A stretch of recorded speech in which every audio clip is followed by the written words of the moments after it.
August 17, 1959, the second of 8 children entered the world, Wanda Jean Allen. Wanda grew up in public housing with her alcoholic mother and her remaining siblings. Her father had left the family shortly after the birth of Wanda's youngest sibling. Wanda Jean Allen was struck by a truck when she was 12 years old, knocking her unconscious. When she was 14 or 15, she was stabbed in the left temple. Allen's IQ was determined to be 69, which indicated that her actual abilities were severely stunted. The impairments in her ability to understand, to communicate herself in a logical manner, and to draw conclusions about the relationships between causes and effects were shown to originate mostly in the left hemisphere of her brain. Wanda Jean Allen was also shown to be more prone to succumbing to stress-induced disorganization and a subsequent loss of control than the average person. She had left high school by the time she was 17 years old. For a while in 1981, Wanda Jean Allen lived with her lover at the time, Deidre Pettis, who she had known since they were little. After an argument on June 29, 1981, Wanda Jean fatally shot Deidre. Wanda Jean Allen admitted in 1981 that she had mistakenly shot Pettis from around 30 feet away while attempting to retaliate against Pettis' lover. The forensic evidence, however, didn't match up with Allen's version of events. One police expert concluded that Pettis's bruises and powder burns proved that Allen had pistol-whipped her before shooting her in the head. Still, Wanda Jean Allen pled guilty to manslaughter in exchange for a 4-year sentence, and the prosecution accepted her guilty plea. 2 of the 4 years she was given were completed by her. Wanda Jean Allen was residing with her partner, Gloria Jean Leathers, 7 years after Deidre Pettis's passing.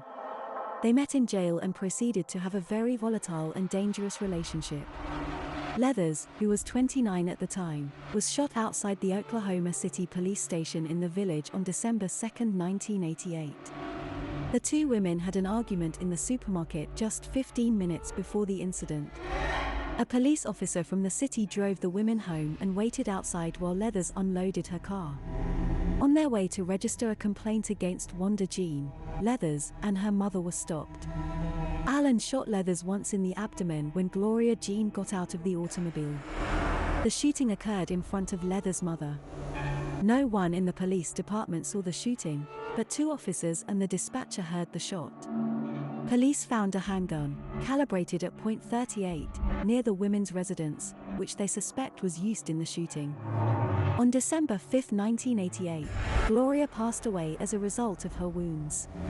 It was stated that the state would pursue the death penalty for Allen, who was charged with first-degree murder.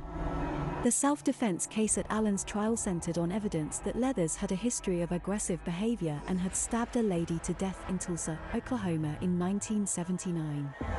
During her testimony, Wanda Jean Allen stated that she was afraid of Gloria Jean Leathers because the latter had boasted to her about the murder. The defense tried to get Leathers' mother to testify that her son had told her about the stabbing.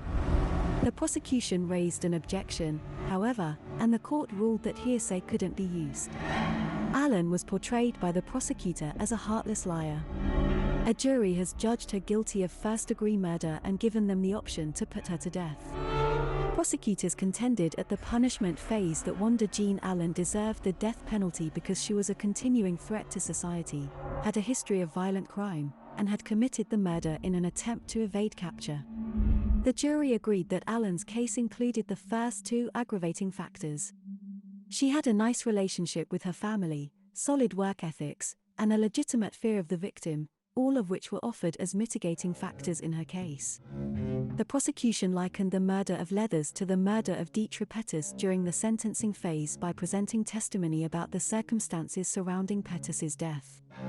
After the trial, the defense attorney stated in a 1991 affidavit that he had learned that Allen's IQ was measured at 69 when she was 15 years old, putting her just within the upper limit of the classification of mental retardation, as the evaluating psychologist put it, and that a neurological assessment had been recommended because of symptoms of brain damage.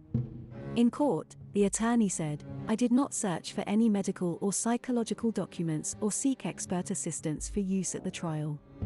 Wanda Jean Allen had a full psychological evaluation in 1995, and the results showed obvious and convincing evidence of cognitive and sensorimotor abnormalities and brain dysfunction, all of which could have been caused by a head injury she sustained as a teenager.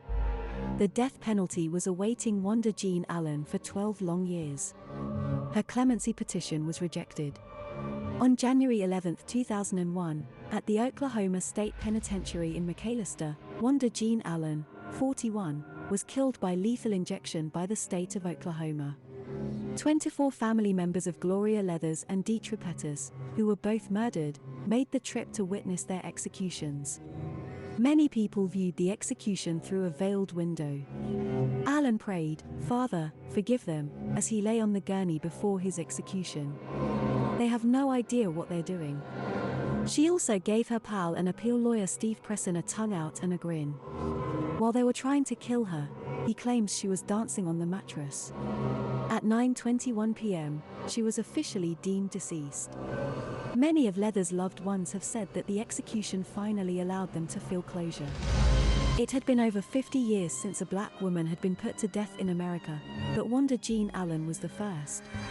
She became Oklahoma's sixth female inmate to be put to death since the state's executions commenced in 1977. In Oklahoma City, Wanda Jean Allen was laid to rest at Trice Hill Cemetery.